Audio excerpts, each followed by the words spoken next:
Subscribe করুন YouTube tricks Bangla চ্যানেলটিকে চাকরির খবরগুলি সবার আগে পাওয়ার জন্য। হ্যালো বন্ধুরা, ইউটিউব টিক্স বাংলা চ্যানেলে আপনাদের আরও একবার অভিনন্দন। তো বন্ধুরা, রাজ্যের শিক্ষক চাকরি প্রার্থীদের জন্য গুরুত্বপূর্ণ আপডেট নিয়ে এই ভিডিওটিতে উপস্থিত হলাম। যে আপডেটটি হলো, এবার শিক্ষক নিয়োগ প্রক্রিয়াকে ত্বরান্বিত করতে গুরুত্বপূর্ণ সিদ্ধান্ত নিচ্ছেন মুখ্যমন্ত্রী মমতা বন্দ্যোপাধ্যায়।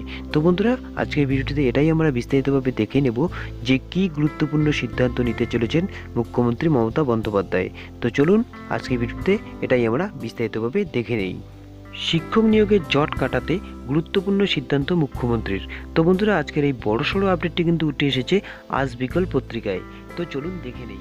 মুখ্যমন্ত্রী মমতা বন্দ্যোপাধ্যায়ের নির্দেশের 2 বছর পরেও শিক্ষক নিয়োগে গতি বাড়ল না কেন? শূন্যপদ সংক্রান্ত বিভ্রাট কেন? কেন ঘটে গেল দাড়িভিট কাণ্ডের মতো ঘটনা? শিক্ষক নিয়োগে কেন এত বিলম্ব? কেন উঠছে দুর্নীতির অভিযোগ? এবার কড়ায় গণ্ডায় হিসাব দিতে প্রাথমিক ও মধ্যশিক্ষা পর্ষদ, উচ্চ মাধ্যমিক শিক্ষা সংসদের সভাপতি ও স্কুল ও কলেজ সার্ভিস কমিশনের চেয়ারম্যানের সঙ্গে বৈঠকে বসতে চলেছেন মুখ্যমন্ত্রী মমতা বন্দ্যোপাধ্যায়। মনে করা হচ্ছে, নবান্নের বৈঠক থেকে শিক্ষক নিয়োগ সংক্রান্ত জটিলতা কাটিয়ে বেশ কিছু গুরুত্বপূর্ণ সিদ্ধান্ত জানাতে পারেন মুখ্যমন্ত্রী মমতা বন্দ্যোপাধ্যায়। জানা গিয়েছে, 2017 সালের 7ই জানুয়ারি নেতাজি ইন্ডোর স্টেডিয়ামে কলেজ ও বিশ্ববিদ্যালয়ের সর্বস্তরের শিক্ষক, আধিকারিক ও শীর্ষকর্তাদের সমাবেশে মুখ্যমন্ত্রী 6 মাসের মধ্যে সব শূন্যপদে শিক্ষক নিয়োগ সম্পূর্ণ করতে নির্দেশ দিয়েছিলেন। কিন্তু 2 বছরেও তা সম্পন্ন হয়নি।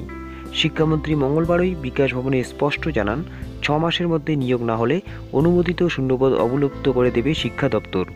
মনে করা হচ্ছে, নির্দেশ পালন না করা ও শিক্ষক নিয়োগে বিভ্রান্তি মেটাতে পদক্ষেপ নিতে পারেন মুখ্যমন্ত্রী।